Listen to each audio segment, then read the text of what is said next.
Gaudeamus omnes in Domino.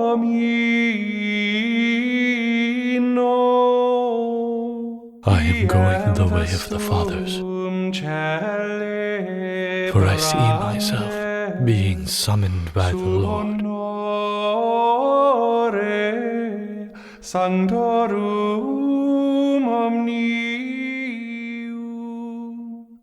Welcome to The Way of the Fathers, a podcast sponsored by CatholicCulture.org. I'm your host, Mike Aquilina. In this 7th episode, we're still talking about the Apostolic Fathers. We're talking about the earliest Christian teachers after the New Testament. We're talking about the first generation of witnesses after the apostles. We don't have as much literature as we'd like to have from that first generation. But if we can fill 7 episodes, that means we do have quite a bit to go on. And the documents we have, all of them, reward close study. Today we come to the weirdest text of that earliest generation. Today we come to a book called The Shepherd, written by a man named Hermas. If The Shepherd were written today, we'd probably classify it as mystical literature. Because it's ancient, it's often called apocalyptic, placing it in the same category as the New Testament's Book of Revelation. Like Revelation, The Shepherd is an account of heavenly visions experienced by a Christian man. So who was he? Hermas was a Christian man who lived in the early 2nd century and perhaps the late 1st century. When he was young, his family sold him as a slave to a woman named Rhoda.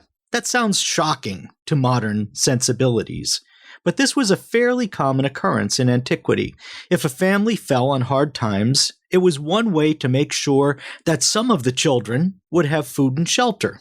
In some cases, it provided an opportunity for upward mobility. A slave in a wealthy household could distinguish himself for his abilities and earn enviable rewards. He might even be set free.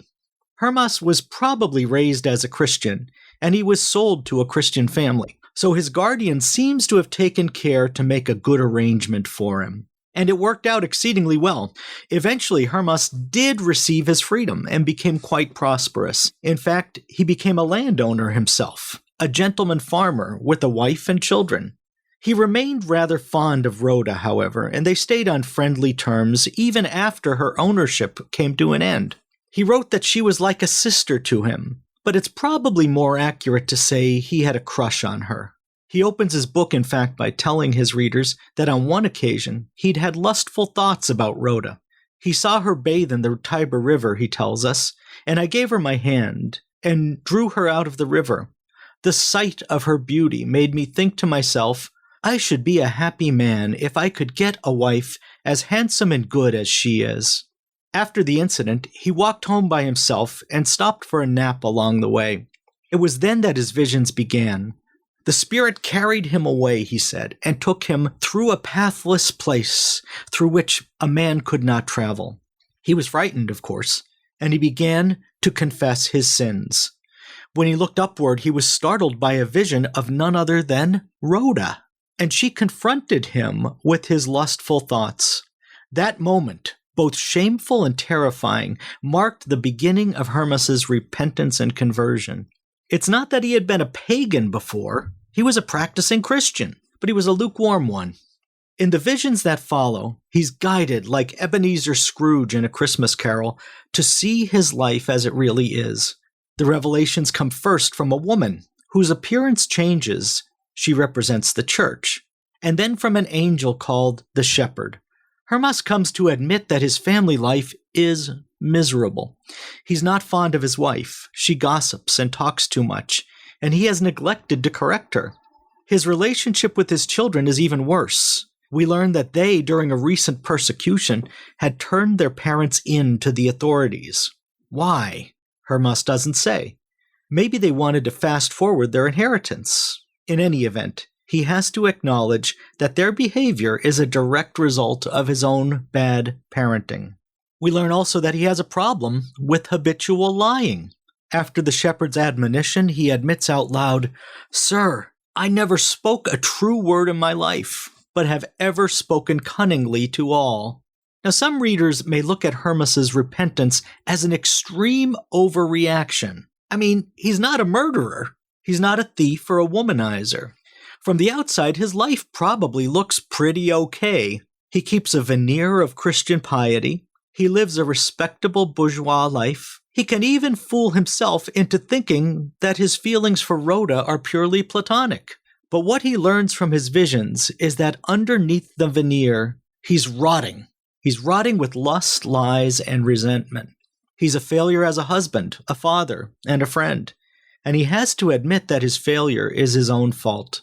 Now, if that's all Hermas got in his visions, the message would be dispiriting. But there's more to the story. He's moved to repent, and he's told very clearly that God honors repentance, and that change is possible. To us, this seems unremarkable. It's just Christianity as we've always known it. But in the 1st and 2nd centuries, it was a matter of serious dispute. Many Christians held that mortal sins committed after baptism could not be absolved in this life, but had to await purification in the afterlife. But the shepherd reassures Hermas, telling him that God allows sinners one more chance at repentance after baptism. Now, that may seem severe by modern standards of sacramental penance, just one more chance. But in the 2nd century, it was an unexpected revelation of liberality and mercy. Hermas was certainly grateful for the opportunity, and the shepherd makes clear that Hermas must share this message with the entire church. He instructs him to write it down and give it to Pope Clement for worldwide distribution. The mention of Pope Clement suggests that Hermas wrote at least part of his book in the last years of the 1st century. Other ancient sources, however, tell us that Hermas finished his work when his brother, named Pius, was Bishop of Rome. We know that Pope Pius reigned in the 140s and 150s. The span of dates are difficult to reconcile, but not impossible. It's clear from Hermas's narrative that his visions took place on several occasions, and possibly over the course of years. Hermas and Pius could have been siblings separated by many years. Your podcaster, after all, is 22 years younger than his eldest sibling. These things do happen, but the problems are unsolved, and perhaps unsolvable, given the information we have. So it's hard for us to say if Pope Clement ever got involved, or whether it was Pius who eventually gave his brother's publication a big boost. The Shepherd did become a widely circulated and deeply influential document. In its final form, it includes 3 sections. First, there are 5 visions, then 12 mandates, and finally, 10 parables. The content is overwhelmingly moral in its concerns. Its hopeful message was well received. Some of the fathers, like Irenaeus, Clement of Alexandria, and Origen, considered the Shepherd to be inspired and counted it among the scriptures. And some of the surviving manuscripts were found in bound volumes of the New Testament books. Tertullian seems to have first considered it authoritative, but later changed his mind. Athanasius and Eusebius thought it was a useful book, but not divinely inspired. Jerome thought parts of it were just plain silly. And it is a weird book, a very weird book. Like the biblical book of Revelation, it's deeply poetic with layers of symbolism. A recurring and beautiful image is of the church as a tower under construction. Individual Christians are its constituent stones. Every stone fits snugly with those surrounding it. No mortar is necessary, and if a stone is misshapen, it is simply cast aside to be chiseled and reshaped through penance and purification. Hermas may have had a knack for poetry like that, but he was nonetheless a simple man who spoke from the heart. He was not a systematic thinker at all, and his theology is, frankly, a train wreck. In fact, it's a multiple train pileup. At times he seems to think that Jesus is the same person as the Holy Spirit. He also seems to think that Jesus was just an ordinary guy who one day was adopted by God and was divine from that moment onward. This is bad doctrine, but the later fathers accepted the Shepherd anyway and considered it useful for spiritual growth. Hermas was probably not a heretic because he probably didn't know any better. Thus, Hermas is unique among the men we've met so far in this series.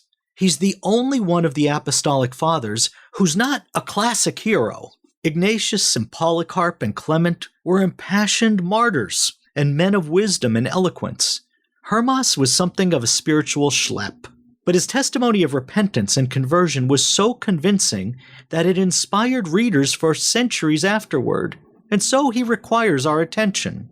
He also deserves credit for a very important motif in pop culture. Hermas provides us the earliest example we have of a shoulder angel and a shoulder devil, the twin spirits duking it out for the direction of someone's conscience. Hear now, says the shepherd to Hermas, in regard to faith, there are two angels with a man, one of righteousness and the other of iniquity. In other words, there's an angel on one shoulder and a demon on the other. If your upbringing was anything like mine, you know that trope from the Saturday morning cartoons. It was used by all the big animation houses, Looney Tunes and Hanna-Barbera and Disney. You'll find it also in The Simpsons and in The Emperor's New Groove, in Spider-Man and SpongeBob, in Tintin and in The Muppets. Advertisers love it too, and it's been used to hawk Apple computers, Wendy's hamburgers, Dunkin' Donuts, Subway sandwiches, and Butterfinger candy bars, among other things. So thanks for that, Hermas. And I'll close by asking you to consult your shoulder angel right now. Ask him, please, if the time is right for you to make a donation to keep these podcasts going.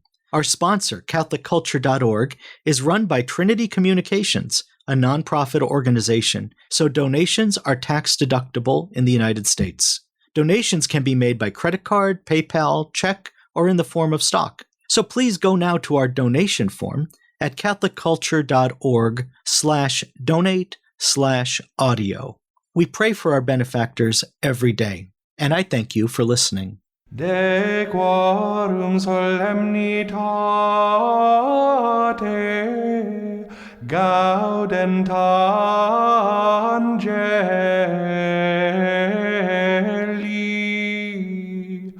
et collaudant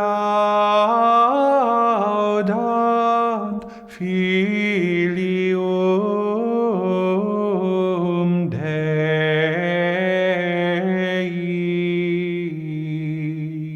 Way of the Fathers is just one of the podcasts produced by CatholicCulture.org. To hear more from the Church Fathers in their own words, check out Catholic Culture audiobooks, readings of Catholic classics including the Fathers and St. John Henry Newman. And for interviews on a wide range of topics in Catholic arts and culture, listen to the Catholic Culture podcast.